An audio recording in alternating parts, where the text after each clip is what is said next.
Kill Glass Dial in Le Areman and take its head. A troll. Is hanging out in yeah. Go, go.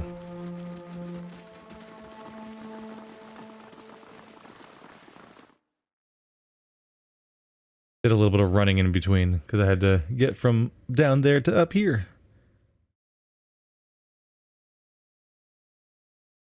The character sheet contains all details about your characters, in case you forgot to notice that for the last 70 hours. I'm amazed. I feel like this playthrough blew past. Like, I feel like I haven't been even playing that long. It's weird to say, but like, it's been like, yeah, like we're like 80 plus episodes in, and those are all hour-long episodes, some of them as long as an hour and a half. And I'm like, how did we get this to this number this high this fast? It's not the game doesn't feel short or anything, to be clear. But I'm definitely just taken aback by the realization of how quickly we got this far into it. Ah, it's this room. I remember this room. Uh-oh. Swarm of insects historically has not worked very well for me.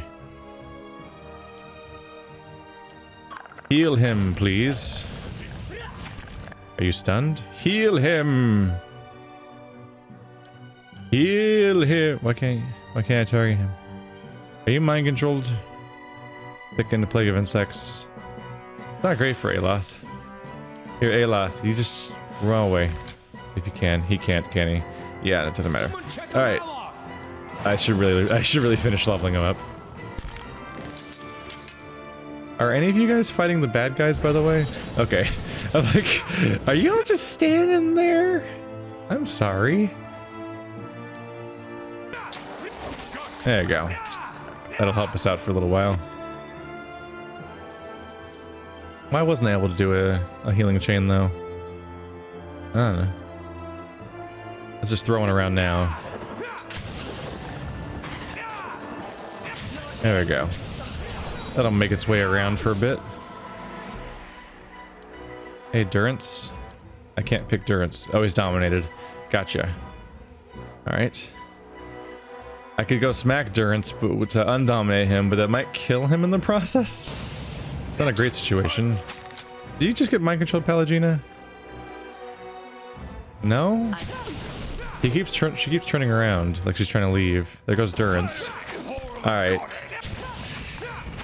Something has gone fundamentally very poorly with this match. And my character's... yeah. Well, the being throttled is definitely not helping. That's what I should have done. There you go. I should have broken the formation immediately with charge. Oh, I think they all just died. So it doesn't really matter, the formation at that point. Was that disengagement? I didn't leave the attack area, necessarily. No, Pallegina is mind-controlled for the moment. You probably got mind-controlled a few times, I suppose. Oh. Honestly, I think this... yeah. I'm sure there was mind control happening a lot, but also I think it was just the difficulty of having a bunch of melee characters where I was completely trapped in this very narrow path here that I probably could have handled better. It was like running through a tower defense gauntlet, which is not a place you want to be. Okay, guys, come on. Sure. Let's go. I believe in you. You can find a melee target without me. Are you set to fucking passive baby mode again? Yep. Your AI is on. Aggressive, aggressive. Yeah. No, the pathing just couldn't find it. I got a hit.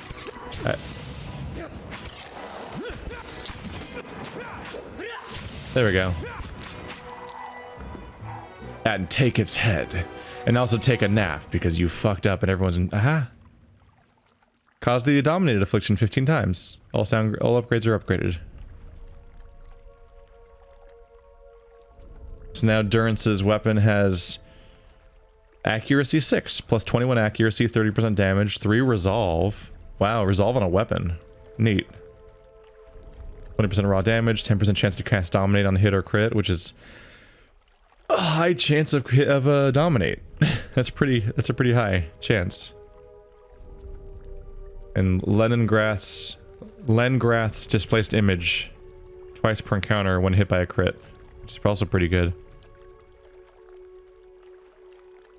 It's all around a really nice wand scepter. I mean, the distinction between wands and scepters is not that noticeable.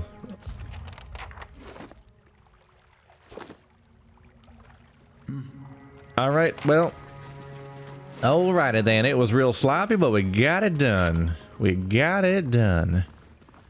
And I forgot that there's this access point, so I really should just come in.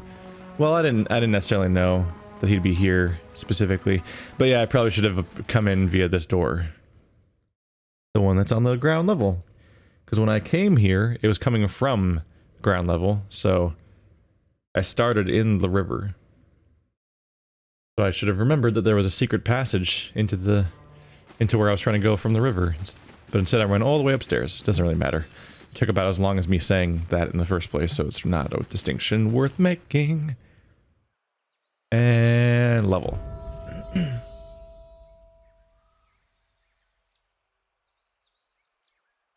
Yeah, I'm going a little on survival these days. Might be able to get him 2 DR or something. Alright, yeah, this is why I was a little hesitant, because you gotta read a lot of new spells. Archimir's Wondrous Torment drains the target's resolve, intellect, and perception, creating 2 less powerful versions of the effect that jump to nearby enemies when the first effect ends. Huh.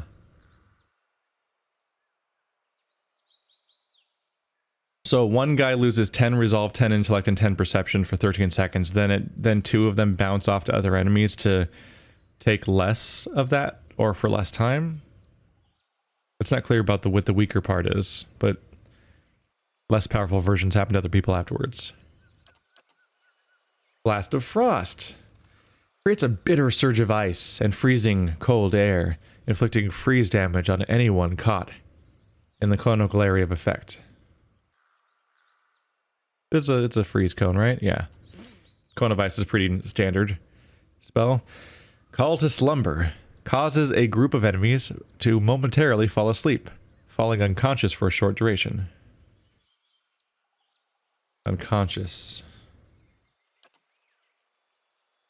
Sitzel's Spirit Lance creates a pike of magical force that deals pierce damage and causes the foe only blast explosion like wands do.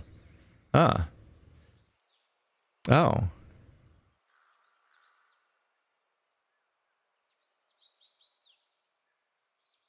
For the real information, I should click on this. So you get a 2-handed pike, which explodes. Interesting, but melee. Long range melee, but still melee. 44 pierce damage, and then an AoE explosion with each hit. It's cool to have a really strong attack. It's superb, it has bonus attack speed, it's a really good weapon. But it does mean Aelith has to go into melee, where he's not very good at staying alive. But it's a cool thing. Lengrath's Safeguard.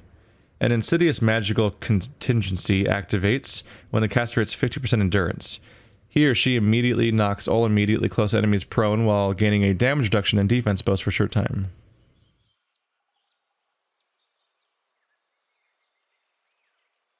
So all of his defenses go up by 20, and he gains 10 damage reduction, and all of the enemies get knocked down around him. So, but he still has to cast it on himself, right?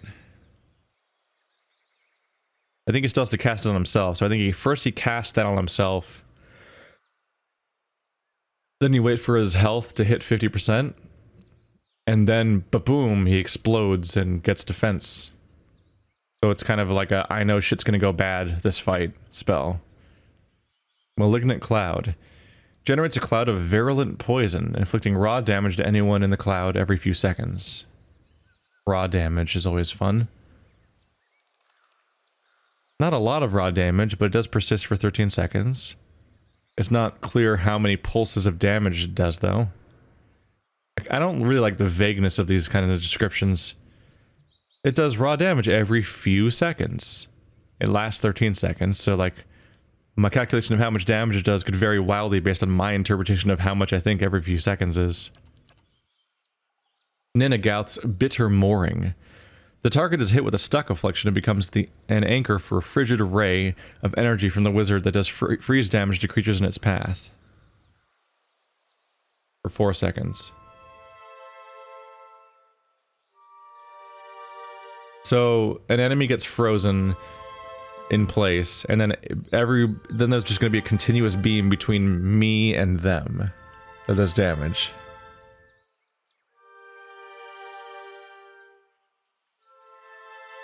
Whoa! What also happens apparently is not only does the target get stuck, the beam sticks people for 4 seconds. So if you're in an open-ish area, you can hit somebody with this beam, and then you can run in a circle around them to essentially create an AoE around that enemy, and every enemy caught in that circle will get frozen for 4 seconds and take the damage. Or you could probably keep somebody in the beam continuously to keep taking damage. Maybe not though, because I think it just says the target takes that much damage, not that they take the damage continuously for 4 seconds. You damage the same guy by putting them in the beam over and over again by taking them out and putting them in rapidly. I don't know. As often the case, there's a lot of interpretations you could have here. I was trying to think of what to do with it. Assuming the wizard gets to move, unless the wizard stands still the whole 4 seconds too. Ringrim's Enervating Terror causes enemies in the area of effect to envision their worst fears, causing them to be weakened and terrified. Ooh, for 30 seconds. So -4 resolve, -4 dexterity, accuracy down by 20. That's a pretty good one. -2 constitution, -2 might, movement reduced by 1, fortitude and will reduced by 20. So basically a bunch of their stats go down, and specifically they lose 20% accuracy, which is really good for their overall effectiveness in combat going down, which is pretty alright for a 30-second debuff. Torrent of Flame instantiates a terrifying inferno of flame around the caster, inflicting burn damage to everyone nearby.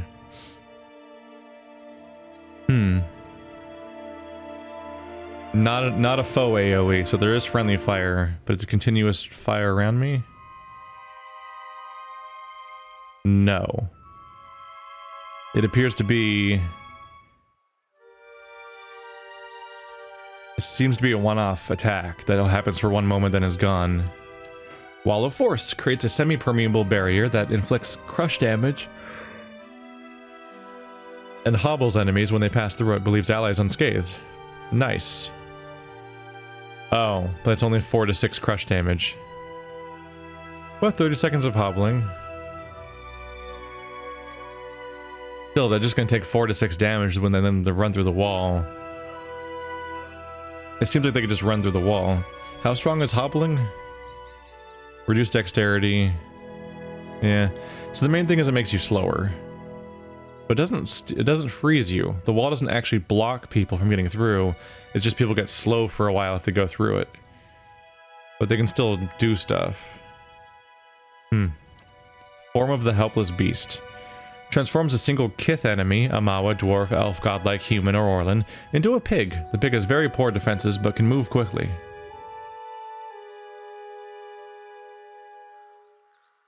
Huh. Seems like a polymorph spell, but unlike many polymorph spells, this one looks like it stays that way even if they get hit. So you can actually just actively kill that creature, but it runs away a lot. It's apparently very fast, which means that you'd have to probably hit it with ranged weapons to actually have a chance to do real damage. So turn them into a pig, then shoot them with Sagani, and then enemy dead. Haha. Let's see. I like this one, just because of its sheer strength and duration. And I'll probably do an attack.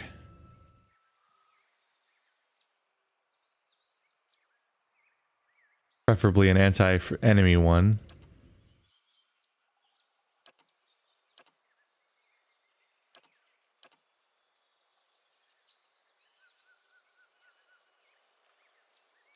I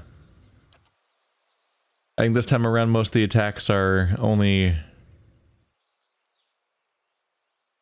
I don't think they're really care. They don't really care about friendly fire this time around. Yeah. All right, Blast of Frost it is. Just gotta be careful with it. Spell Mastery. What do I want to have? The ability to cast every fight. This one's pretty good because it scales better. Wizards doubles 40 deflection. Whereas a lot of these things to do damage are less good now that everyone's health is higher and their resistances are higher. So early game damage spells become less useful aside from just spamming for the sake of doing anything. That's my interpretation at least. But early game special effect spells, their special effect can often keep scaling with the current game. There might be something about their accuracy that's not great this late in or something. Wow. This thing does like 40 burn damage for a level 1 spell. It's actually pretty alright. He does have surprisingly strong attacks. Hmm. 3 spell missiles for about 60 damage. Now, Wizard's Double's kind of a no-brainer. Yep. Being able to put a big defense boost on yourself every fight is just a good way to keep your wizard alive. Back here again to pick one more spell. You know what? This one's just kind of fun. Let's get the Spirit Lance. There's a lot of reasons why it's not great, but there are other reasons why it could be fun. Penetrating Blast. 5 DR bypass on his attack he can do every fight. Bonus spells.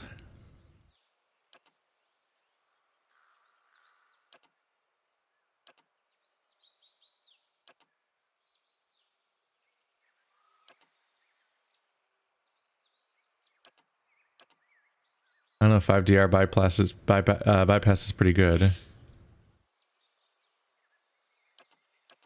Yeah.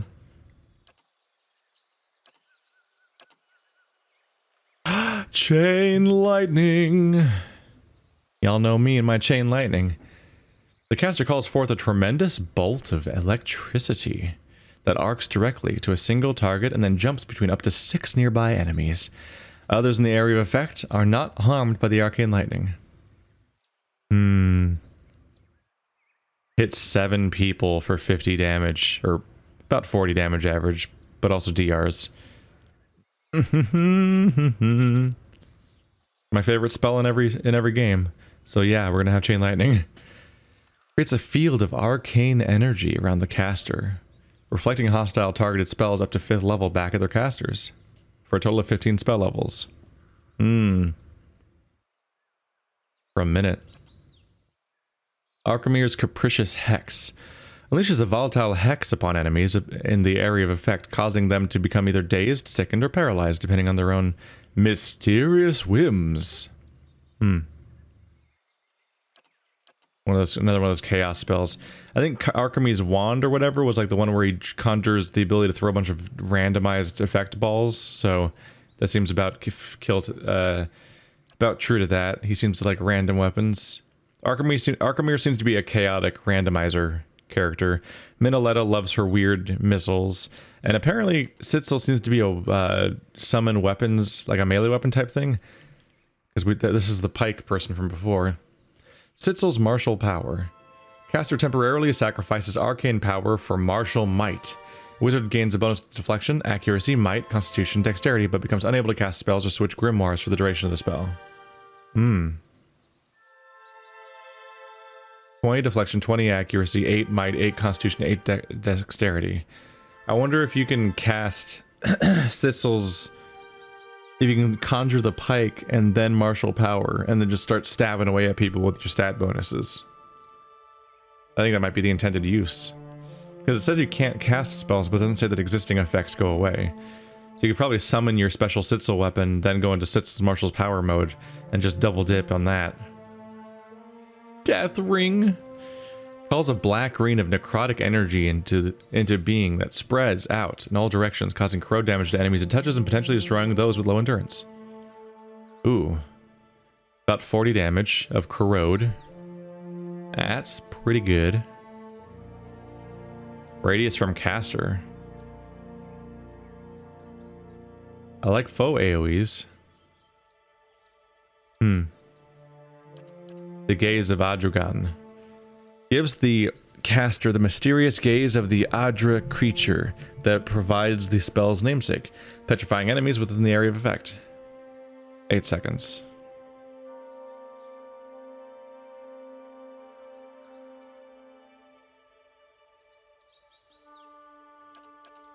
Linoleta's precisely piercing burst generates a burst of deadly force around the caster, causing enemies in the immediate vicinity to take pierce damage, bypassing their DR. 10 DR bypass, 60 damage on average. AoE, they said? Radius from the caster.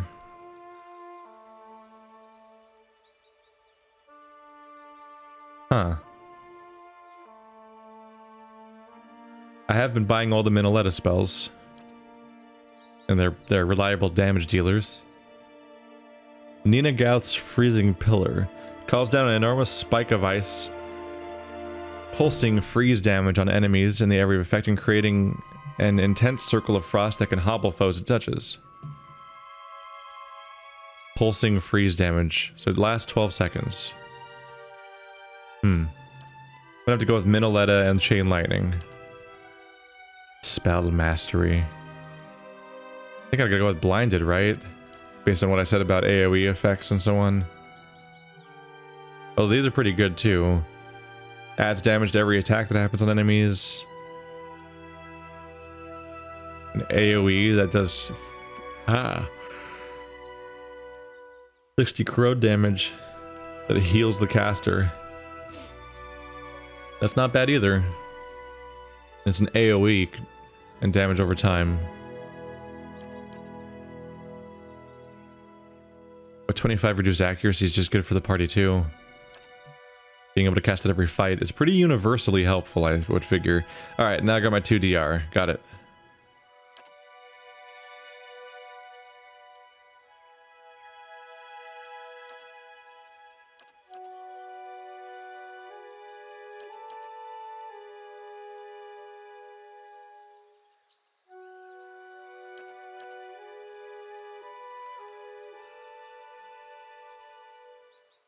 Zitzel's martial power sounds really tempting.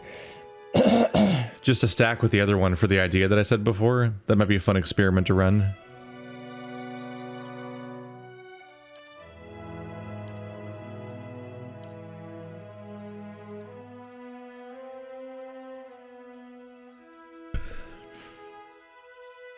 I think I'd kind of like to give my ranged line some accuracy. I think I have somebody in the melee range that has this, but not necessarily this range. This range. That said, just having more spells is also really useful.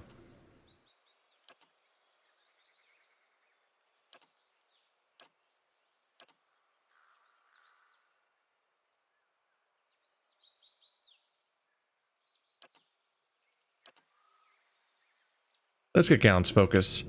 It's an accuracy bonus for everyone in the ranged area. Because I think I already have one person that has this, but I think they're in the melee zone. I think it's either Edda or Palagina.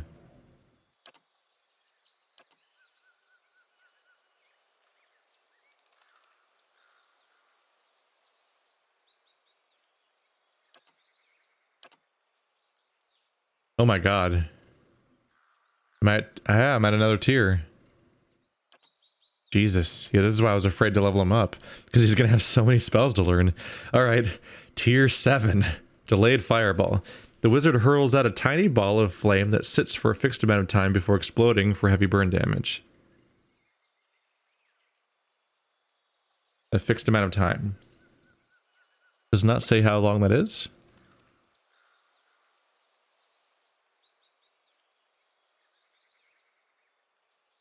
It does decent damage, but not massively higher damage than like the tier 1 spell that I saw earlier with the fire.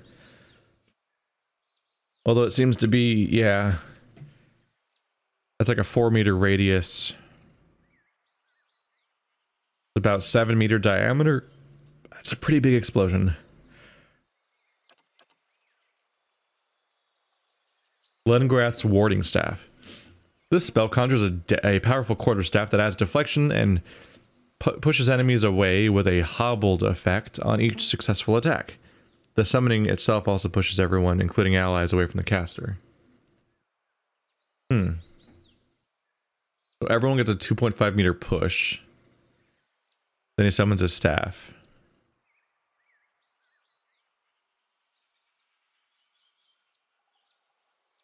So every time he hits anybody, they get knocked away and get hobbled. So he gets a bizarre crowd control ability. And when he first summons it, everyone within, wow, an 8 meter, like a 15 meter diameter across, making it one of the biggest AoEs I've ever seen, everyone gets knocked back.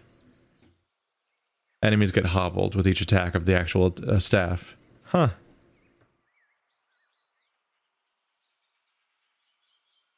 Not sure it's necessarily my favorite idea for a weapon, but the idea of summoning a mega staff that's so cool that everyone gets blasted back by its sheer existence when it first comes in is pretty funny. Ninagauth's Killing Bolt. This spell inflicts a heavy amount of raw damage to the target. Any non-spirit felt by the attack will summon a specter under the caster's control. Ooh. So do 80 damage to somebody, and if they die, you get a summon. Neat. Substantial Phantom. Substantial Phantom is an advanced version of Essential Phantom, which I don't remember what that is. Creating an independent copy of the wizard that can call... Oh, Essential Phantom. Oh, wait, these are things I haven't learned yet, right? So I can't check it here. Yeah, I do remember doing a copy of myself. Creating an independent copy of the wizard that can cast a small set of low-level spells. Mana letters, minor missiles, necrotic lance, arduous delay of motion. Due to the advanced nature of the spell, the copy from Substantial Phantom is more durable than Essential Phantom. So I was able to create an Aloth duplicate before, but I think all they did was just attack with their wand. This one would actually cast spells. That's pretty fucking cool. For 30 seconds, there's just another shittier version of me just throwing explosions at people and stuff. Necrotic Lance and Miniletters Minor Missiles are good, too. Tane's Chaotic Orb. Named for the eccentric Adirian wizard Tane, this chaotic orb bounces between a number of enemies, dealing damage and inflicting a variety of negative afflictions, including petrified, paralyzed, weakened, sickened, stunned, and blinded. Chain lightning, but for afflictions, essentially.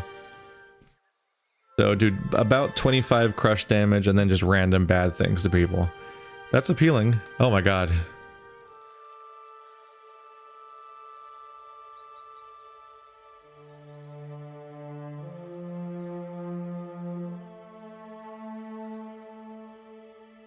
Wait, a variety...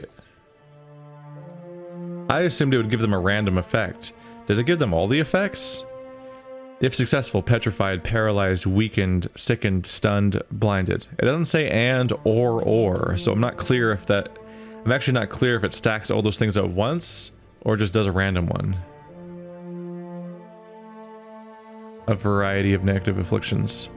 But yeah, none of the language, I think, indicates whether it does some of them, whether it does one, or some of them, or all of them, or what. Wall of Draining.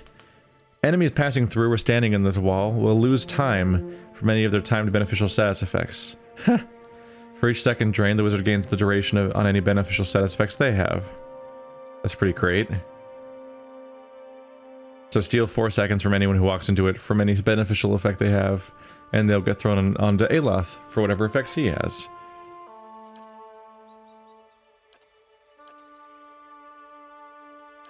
I think I'm gonna go with Substantial Phantom and Tane's Chaotic Orb. I love summons in general, but a summon that can cast spells is some pretty crazy shit, and Chaotic Orb sounds overpowered as shit, unless it's not. It sounds pretty good even in my bad interpretation, but in my good interpretation it sounds ridiculous. And I don't know which it is. Expose vulnerabilities. -5 DR, -10 deflection. So we're picking a spell to keep. Here's the one where I pull out a bunch of random balls. That's what I was talking about earlier. Bounding missiles. Yep. I'm a sucker for chain lightning. That's what you are. But except the light, not the lightning. Your chain magic missiles. Minoletta is a spellcaster after my own heart. I think we'd get along famously. You still don't have DR2. So many other people do. I lean so heavily on that ability. Getting a little orangey around here.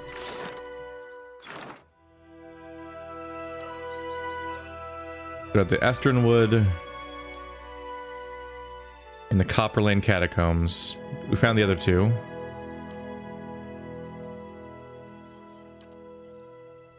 And my plan's to go off and face Roderick. For obvious reasons. Sure. Oh, cool. I can leave this way.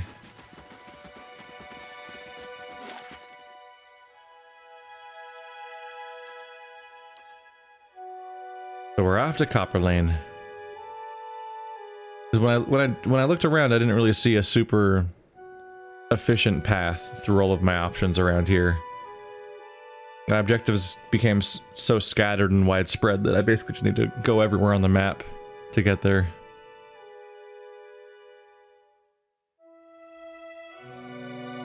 And the map's kind of designed in a way that where a lot of these paths are kind of themselves a dead end. Anyway, I'd be worried about all these hireling paydays, but yeah, I have like 100 grand. We're doing pretty okay.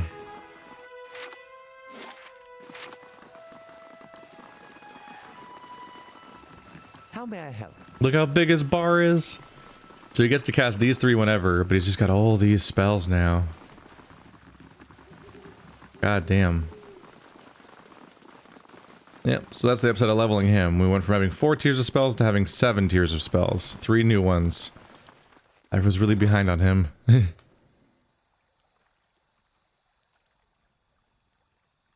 kind of no escape though. You always leave somebody behind, unfortunately. Did I read this already? Yeah. That was the priests that were dying on the bridge.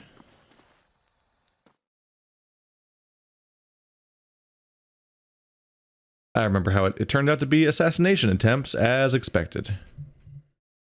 It'd be a bit of a surprise if that wasn't the outcome, honestly. Oh no, the gods just decided to murder these priests. There's evidence of the gods being real in this universe, but not a ton of evidence of them doing stuff like that necessarily. Sure. I haven't been here for a while. Hopefully it has stayed empty, so I can very quickly find the one new thing.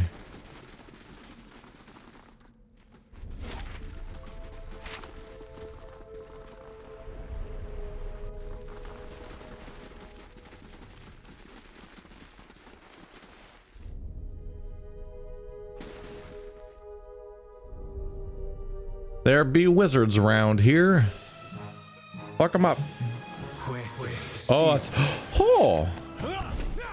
That's a multitude of wizards. Did you just get immediately mind controlled? Charmed for 4 seconds. Could you stop him? What? I just told Pallegina to go uncharm him, and then she just ran over there instead.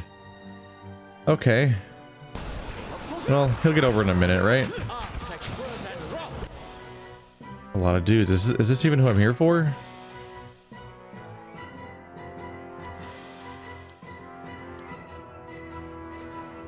We're here for a vampire. Yeah? Berath Grimalt. Probably not that far off, honestly. So yeah, it's probably a bunch of undead being around would definitely not indicate he's around. Ow. Everyone get melted by my anti-ghost aura. I'm a priest. I got a priest in the party. Remember when I used to use that every fight? Flashback to the olden days. Oh. Berath Grimalt was in that mob. I didn't even notice him. I tried to look around within the group to see if he was in it, and I didn't see him. Maybe he died already at that point. Ah, 2 more level ups. Yay. Ah. It's not so bad though. Or at the least Adair is usually pretty easy to level up. I don't know. He's at least less complicated to level up. It's always a slightly hard choice because if I remember correctly, much like Pallegina, I think he has a bunch of talents that are all like really appealing. That all, whatever you call the class specific skills that are passives. So I think it's called I think the talents that everyone gets to pick from are talents. Those are something else. But they still feel like talents.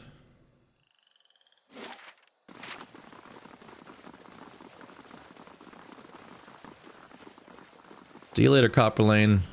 Sorry, just popping by for some exterminator style duty. And now we're back in the field. You must gather your party before venturing forth. Alright, now next up was the Esternwood, which is on the way to Roderick. But it's our final stop for these bounties. I'm curious to see what's going on with this Roderick storyline.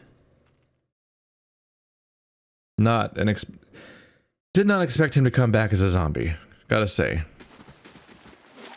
Like, there's a number of different expectations I could have had, and that was not one of them. That's a pretty weird thing to have happen. I was expecting, like, oh no, here's why the person you chose to lead is the bad leader. And maybe all of them are bad leaders in different ways. Like, Roderick was clearly a bad leader for a number of reasons.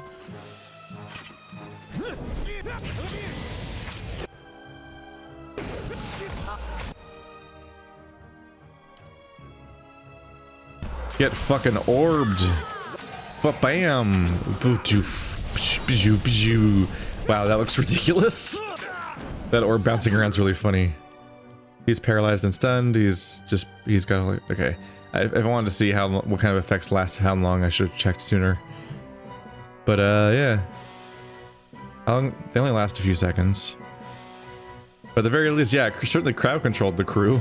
It just bounced around and made some of them completely immobile for a bit. And now most of them are dead. The Stalgar is ridiculously big. When you zoom in, is when you get to really realize just how ridiculously huge he is.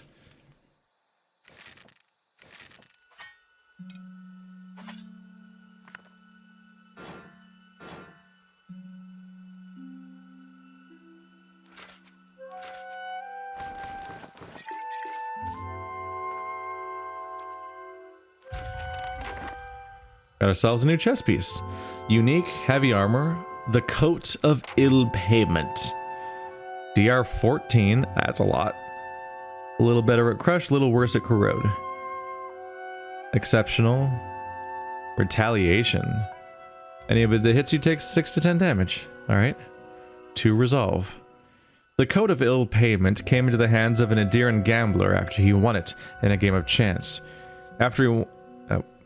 unsure of exactly what he'd get out of it, he took to wearing it at his games as a good luck charm. As opponent accused him of cheating and attempting to beat payment out of the gambler, only the recoil and pain after landing the first blow. The gambler realized that the armor granted some measure of magical protection and decided upon a new scheme. The gambler would get into a game, cheat openly, or at least give the appearance of it, and then fight the angry party when matters escalated. Often for higher stakes. This worked swimmingly until he overplayed his hand and found himself on the receiving end of more angry fists than the armor could handle. Yep. Pretty self-inflicted. Not a bright move. Wow.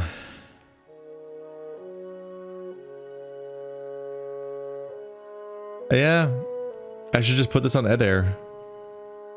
He'll lose 2 DR up front, but I can also enchant it to be better than exceptional if I want. But 2 Resolve is pretty good, and Retaliation's decent. It's better than nothing, because Adair's chess piece is still a whatever. Whereas everyone else has some cool shit going on. So it took long enough, but Adair can finally have... Oh, it looks way cooler now. He can finally have a chess piece worth having. Level 16. I need an Adra Dragon Scale if I want Superb.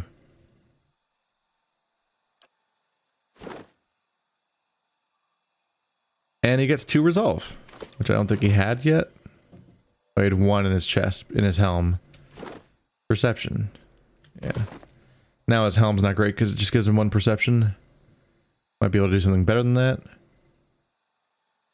Either way, though, dude's able to keep going. Oh god, there's more. No! I specifically wanted you to not fill that guy's inventory with all the shit. I was trying to click on the chest. What? How'd you get back here? Okay. Gotcha. Wait, wasn't I giving this to Aloth? Scepter.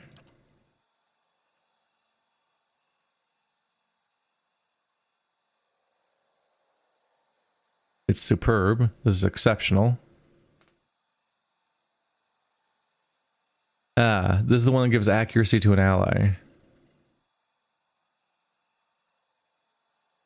Crits can inflict prone. No, I feel like the accuracy that's being given to my ally might be better.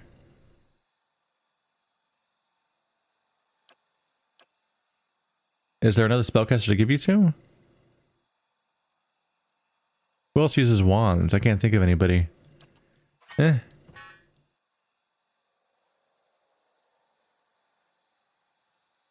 don't remember why I was keeping this around. Maybe just for when I realized somebody in my party could use them or something. Just hedging my bets, perhaps. Because it's hard to remember everybody at once. Yeah. I think that's more or less what Adair's inventory is kind of a buffer of me trying to remember to potentially give certain items to certain people later. Alright, that's all 4 bounties. Care of 3 of them on the road just now. Let's level up Adair.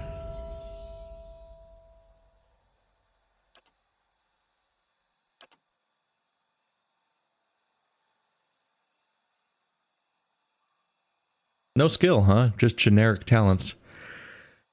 Increases the fighter's awareness when defender mode, giving the bonus to things that are not deflection. Yep. Oh, he still doesn't have a weapon focus. I think that's probably about time for that. So let's be double sure about his category. Club.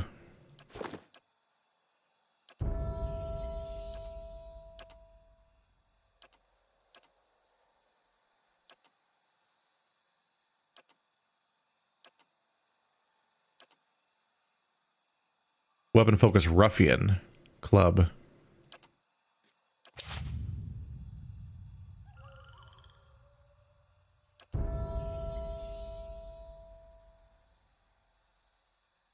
We've reached survival 7.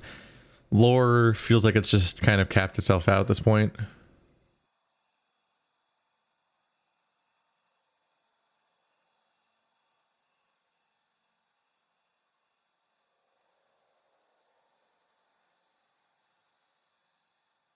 Honestly, a self-heal makes sense. I'm learning more and more that athletics is a good thing to have up front. For all the melee users that could potentially do a self-heal in the middle of the fight for a bit, for free, every fight. So synced thy biting winds, O Eldnary. What? Devastates enemies with a powerful blast of cold air that inflicts freeze damage, ignoring a large amount of DR and slows movement. Huh. What Raunaka found down the deep. Summons a swamp spore. Their champion braved the horde alone. The chanter fills himself with frantic energy, significantly increasing attack speed. Whoa. That's fun. Whoa. I previously got that talent for interrupt. 40% attack speed, 10 damage reduction, and then 50 interrupt for a while. That's a pretty good one. Oh, now we're at talents. I only see 5 weapon focuses, so we surely have the one I want. And we have two-handed style.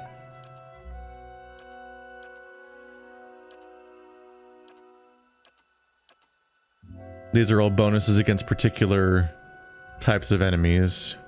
Sometimes tempted to do that.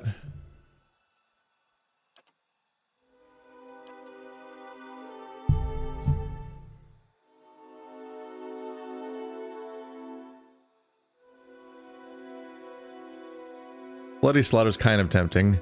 I'm running out of exciting things to get. Body control. Paralyzed, weakened, stunned, sickened, and petrified. But Mental Fortress is charmed, terrified. Yeah, I want Mental Fortress.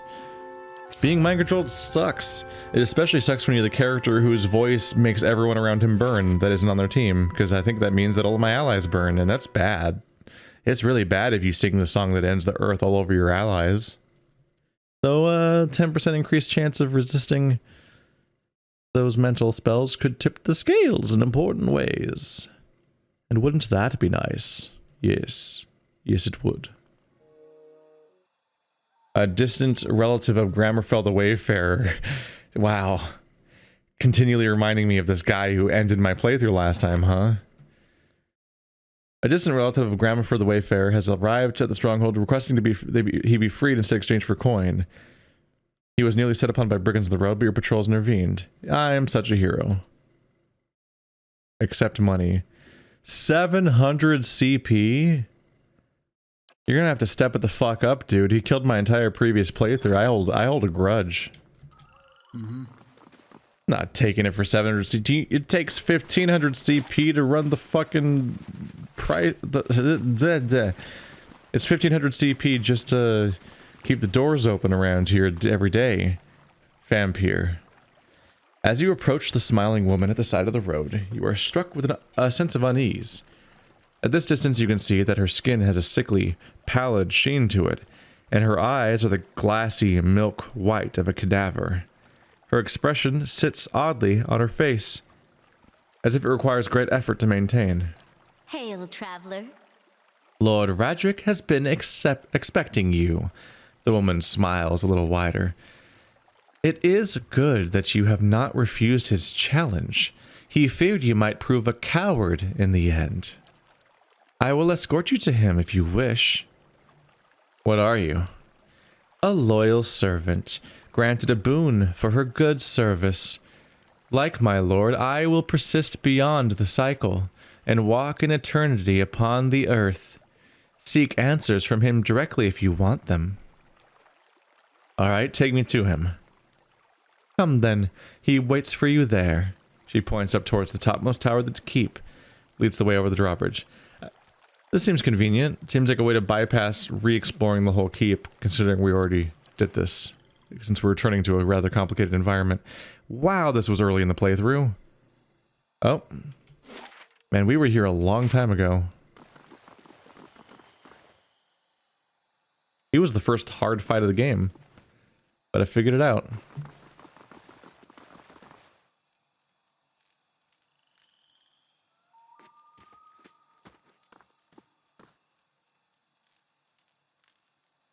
It looks kind of godlike-ish. Something's going on, or it's just a helm. Need to zoom in more, which I can't do during the conversation. Lord Roderick VII. An armored figure strides forward. In place of its eyes, green flames burn. That might be what I'm seeing there, except that's not green. Emanating heat and light. In that orange glow... green flame... Oh, great flames, my bad. Okay, that is orange then. Gotcha. In that orange glow, you see that the face beneath has succumbed to rot, the cheeks sunken, the lips pulled back over gray gums and decaying teeth. But it is unmistakably Roderick who stands before you. Look well. See what you have made of me. But see too what great Berath has permitted. I am returned, mind and soul, so that I might be avenged upon my enemies. All I see is a walking corpse. Then your eyes are deceived. You cannot imagine the power bestowed upon me. I feel the touch of the gods. My faith is a font from which I draw life. My wrath is a sweeping flame, and you will burn this day. I have strangled the life from the usurper Kolsch with my own hands. So fell your champion, your great hope. Yeah, I really didn't succeed with shit here, did I? Was that creature to be your Thane? A man without resolve, without aim, a leech growing fat upon the veil, senseless to the ravages his vanity inflicted upon his people. He really thinks that he wasn't a problem, huh? Almost sounds as bad as the alternative. I will not allow my lands to fall into ruin. I will cleanse the scattered god's poison from the blood of my people. I will scour his name from the Deerwood.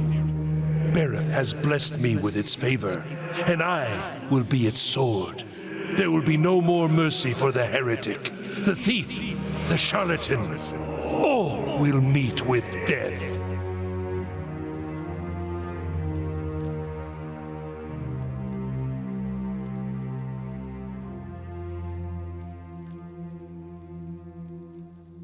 You'll know justice, Roderick, if I have to kill you 100 times. Do not speak to me of justice. The glowing fires of Roderick's eyes burn white with rage. I decide what is just within my lands. I am Lord of the Vale, and you are but a passing pestilence upon the world.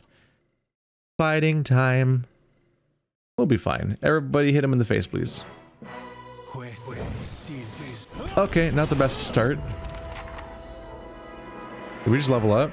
Oh, Aloth leveled up from the fight starting because the quest completed, I guess.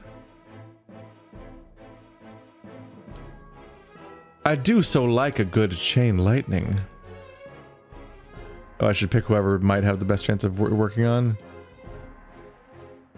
71.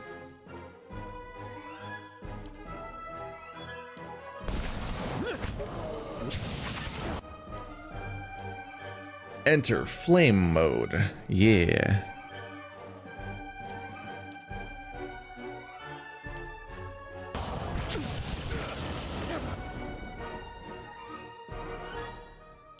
I'm throwing that chaotic ore. We're going all in because it's a boss fight. And I don't want to give Roderick the chance of actually being dangerous. Where is he? Vampire? Vampire, Vampire, Vampire. Here, obvious. Is he already? Yep. Pallegina already killed him a while ago. Turns out Roderick wasn't that dangerous. Alright, I literally didn't notice he died. What an impressive dude of awesomeness. He's just so cool. Man, so cool. All the coolestness. Alright, well this isn't... We're fine. Ow, though. There you go. You show that Durance what a real healer looks like. Alright, well. You thought we were done leveling the Berath, but actually we're... you thought we were done leveling the Aloth, but we're actually not. Wasn't so bad. That was definitely one of those moments like in a later season of an anime where some villain you've already beaten comes back and you're like, oh, this guy again? And then you just... And then you just kick his ass. They just kick his stupid ass. And then, ow, my filler arc.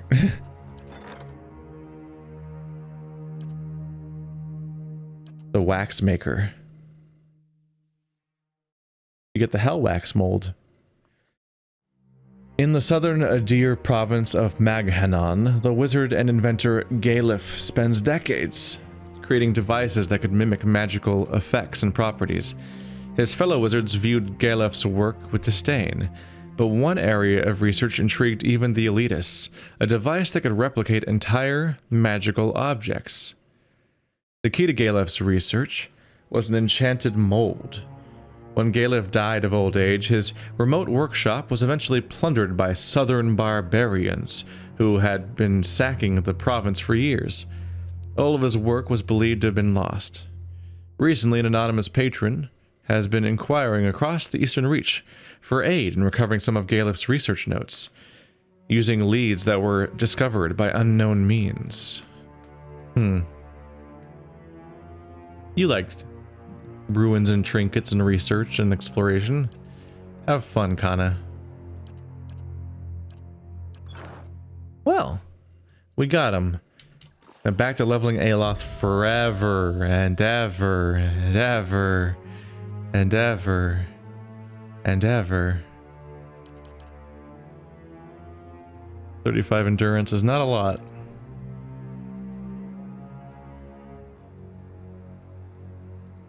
Look, he already has 12 lore. I guess I could just go back further into mechanics. Just to have another lockpick option based on, you know, whatever particular configuration I have in the party. Because his survival already got him the 2 DR. His lore is ridiculously high already.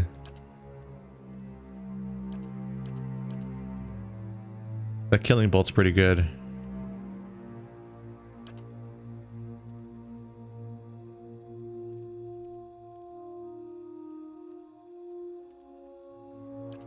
At this point, I'm definitely like, my god, there's been so many. Mental Fortress, I like giving everyone that at this point. I want mind control, all the mind control variations to just generally happen less to me if I can afford it, because they're not a good time. I admittedly think I read Admeth Hadrit Part 1 a while ago. Which is not the best call on my part, but I was still kind of new at this, maybe. Rise to Power. Let's do story time and finally read this, but we'll do them in a pair even though I've already read the other one before. Just because it makes more sense to go back than to hope everyone remembers it, because I don't. Admeth Hadrit Part 1, Rise to Power. Little could one know the man who once destroyed part of his own country with fire would become the Deerwood's most beloved leader. Martyred in the war, he started to free his people from an oppressive rule. There isn't a Deerwoodan who doesn't know or revere Admeth for what he did. Strangely, even though there are records of his father Endrang's childhood, and even though he was raised in nobility in the Deerwood, and while it was still in Adir territory, information about Admeth's early years is nearly impossible to find. Admeth is not known for his childhood, though. He is known for saving the Deerwood and uniting it with its sworn enemy, the Glanfathans. Oh no. In 2652 AI, the Deerwoodan troubles with their fair Koenig were at boiling point. Several of the earls under Edrang's rule I remember this one specifically because it's full of words I had issues with Fair Koenig and Adrang and Admeth Hadrit, or like every single word in this thing is fucking awkward. I swear Fair Koenig sounds like a word that I learned when I was in German, but don't remember anymore though. It probably is a German word. That makes more sense. The Deerwood troubles with their Fair Koenig were at a boiling point. Several of the earls under Edrang's rule, provoked by the imperial court in Adir, resumed looting the ruins around Deerwood that the Glanfathans held sacred. When the Glanfathans finally retaliated, it was overwhelmingly brutal and resulted in a slave uprising. Galvan Regd, whom Edrang had fought before, resumed control of the Glanfathan troops. Regd was also another awkward word name for a character on the pile. Regd was also able to convince some Delimgan to join the fight. Edrang was, at this point, far too old to lead his forces into battle, so he sent his son Admeth in his place to contain the threat. Admeth, true to form as the son of Edrang, and obviously having learned tactics from his father, made a dangerous but effective tactical decision. In order to prevent Regd's troops from using the woods to as cover and keep them from advancing through his land, set fire to the forest as at tributary of Iskua River and positioned his troops to prevent any of the Glanfathan forces from retreating. This tactic proved to be effective. While some Glanfathans and Delimgan were able to escape, thousands died. In the skirmish that followed, Galvan Regd was captured and sent to be held in New Haelmar. Admeth was able to do what his father spent decades trying to do. He stopped Galvan Regd. The conflict with the Glanfathans continued for several months, and Admeth repeated the scorched earth tactic several times to flush the opposing forces from key battlefields. He was able to bring the conflict to an end before the year ended. While it was a win for the Deerwoodans, it was very costly as well, Because of his tactics, the conflict earned the name the War of Black Trees, which we've definitely heard of from the Glenfathan perspective. After Edring's death in 2654, Admeth became the Gref of the Deerwood, to the dismay of the Imperial Court and the other Earls. Over the course of the next year, they defied his rule at every turn, rebuking his decrees and countermanding his directives. In 2655 AI, Admeth had had enough. Even though he lacked support from most of the Earls, he was admired by both the Valian dukes and all of the common folk. Backed by this support, he issued an ultimatum to the Fairkönig to anoint him to Gref Palatine. There's so many made-up words and names in this story because it's a historical document from the in-universe that, like, it gets really dense, where you have to remember what every kingdom is, what every culture is, what each battle means, what every name means, and what each title means in order to be able to process it. And I often really struggle to keep up with these documents, because each word needs like an annotation, basically, which is a system that Tyranny ends up using, admittedly. The Fairkönig, unwilling to deal with a rebellion while trying to establish a new Vorless trade in Retsaris, agreed. Admeth then held authority and legal power over the Earls, their holdings, and their titles. The Deerwood was no longer a Grefram, sure, but instead a Palatinate. Cool, I don't know what either of those words mean. The change reduced the Fairkönig's power over the region. With his new power, Admeth quickly brought the rebellious Earls into line, but in exchange for the power, Admeth invested time and money into all of the Deerwood's ports and trade posts, dramatically increasing shipping traffic. This helped the Earls and brought in more money for the Fairkönig. Part 2. Rebellion. Over the 5 years following his ascension to Gref, Admeth attempted to mend relations with the Glenfathans and bring his land together with theirs. He enacted laws that restricted the taking of new slaves, allowed Glenfathans to buy their fellows out of bondage, and imposed a tax on slave ownership in order to promote the use of free labor. While there was some resistance to these new laws, the Fairkönig's attention to Retsaris and Admeth's power, backed by the colonists, made it difficult for the Earls to truly resist what was happening. In 2662 AI, in the year of the 10th anniversary of the Black Trees, Admeth brought about the end to slavery in Deerwood. He negotiated a series of treaties with the Glenfathans wherein a timeline was established for the official emancipation of all remaining slaves. Each owner would receive compensation in either land or money based on the number of slaves freed. If they didn't comply, the slaves would be seized and their former masters would suffer a substantial fine. In return for this, the Glenfathans opened trade routes with the Deerwood and allowed Deerwoodans to live in and near areas that had their sacred ruins, but they are, under no circumstances, to enter the ruins. As a final act of goodwill, Admeth freed Galvin Regd, saying he had suffered sufficiently for his actions. The Fairkönig, seeing he was completely out of control in his own Palatinate, devised a plan to get the supply of ancient artifacts running again. He approached the Earls suffering under Admeth's rule and convinced them to hire agents to raid the ruins. Initially, they did so in secret, but they quickly became sloppy, eventually being caught. This breach of the treaties incited Glenfathans again to acts of violence, while Admeth researched who was behind it. With the help of Glenfathan leaders, Admeth found evidence that pointed back to the Fairkönig as the source of the raids. That was the beginning of the end for Aediran rule of the Deerwood. Over the next 7 years, Admeth and the Fairkönig maneuvered around each other, playing political, economic, and military games in order to gain the upper hand. In 2668 AI, Admeth declared the Deerwood had had enough. The Fairkönig would no longer be recognized. The Deerwood was now a free entity and would govern itself.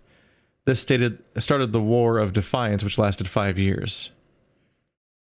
The end result of the war was freedom for the Deerwood, and though Duke Hadrit would never live to see it come to a close, the people of Deerwood considered him to be the founder of the country nonetheless.